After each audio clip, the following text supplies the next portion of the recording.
Hello बच्चों, let's see this question. These question contain statement 1 assertion and statement 2 reason. Option A statement 1 is true, statement 2 is true, statement 2 is correct explanation for statement 1. Option B statement 1 is true, statement 2 is true, but statement 2 is not a correct explanation for statement 1. Option C statement 1 is true, statement 2 is false. Option D statement 1 is false, statement 2 is true. Statement 1. The molality and molarity of a dilute aqueous solution differ very little because statement 2 the density of water is 1 gram per centimeter cube at room temperature. अब इस question को समझने के लिए हमें कुछ की concepts के ऊपर यहाँ पे ध्यान देना होगा.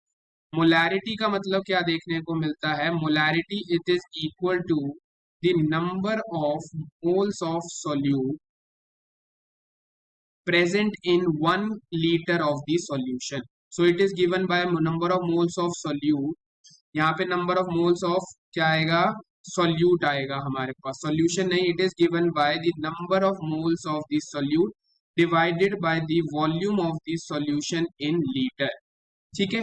and जो हमारी second term है molality, that is equal to the number of the moles of solute present in 1 kg of the solvent. So it is given by number of moles of solute divided by the weight of the solvent in kg. ठीक है जी. तो यहाँ पे दोनों में term जो differ कर रही है, यहाँ पे कौन सी टर्म देखने को मिल रही है? वॉल्यूम ऑफ द सॉल्यूशन की टर्म है, और यहाँ पे हमारे पास है वेट ऑफ द सॉल्वेंट.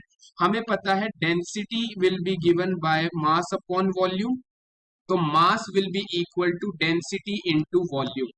और हमें पता है क्योंकि वाटर के केस में डेंसिटी जो होती है वो 1 ग्राम पर सेंटीमीटर क्यूब होती है at room temperature 25 degree Celsius, तो mass will be equal to volume हो जाएगा. तो यानी mass will be approximately equal to volume हमें देखने को मिलेगा.